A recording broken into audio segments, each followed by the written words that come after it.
So obviously you're dividing this field up into paddocks, electric fencing. Just tell me a bit about what sort of size cells are you using?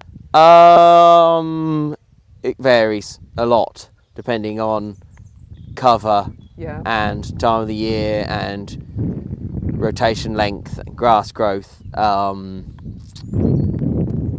It's basically on allocation, so we try and work around 3% of body weight in dry matter. So, and then you make the square to the right size. But equally, you can do it in a less scientific way. You just make it a little bit bigger the next day if you think you've left too short a residual. Yeah. And then how frequently are your moves? A single day moves. Single day moves. Yeah. Okay. And in terms of the covers that you're sort of going into and going out of, have you got targets or? Yes. So we try and do relatively tall covers, so it's probably going in at just below 3,000. Yeah. And leaving at just below 2,000. Okay. The sort of 17, 18. But it's rarely goes to plan. Either the grass is going crazy in the spring and we're just trying to keep up, or we're going brown and, you know, so it's a sort of, it evolves, And so single day moves, and have you got a plan like rotation length, sort of length rest period? Yeah, so like now when we've got pretty fast growth, they're moving quite quickly. Yeah. So they're probably anywhere between 25 to 30 days as a rotation.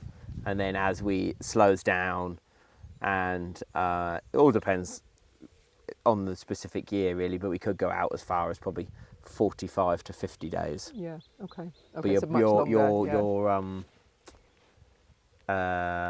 it's the quality can start to drop away unless there's lots of legumes. Yeah, because I guess if you're on 50 days, would you be going into more that you're going into a longer cover then? Well, it depends on the growth. Yeah, okay. Because you might not be. You might be going into similar cover, but probably at the time of the year that you're talking about doing something like that, there's probably more lignified grasses, and not in this ley, but on the other ones, there might be chicory stalks and things like that. So, you're still probably trying to get to your target cover, but it's taking you longer to get there.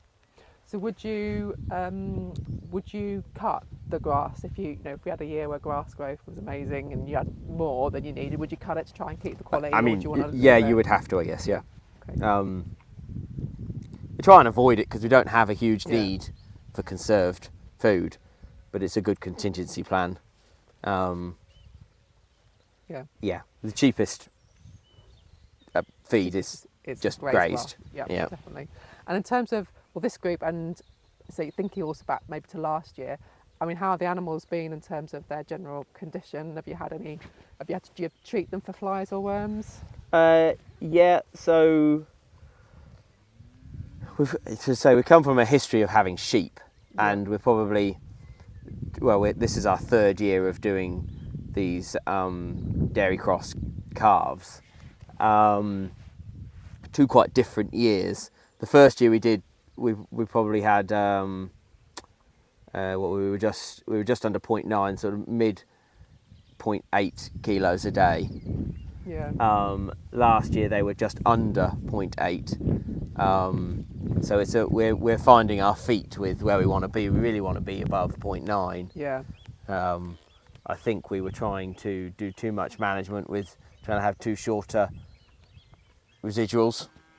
So it helps this spring that we've got lots of grass, so it makes life a lot easier. But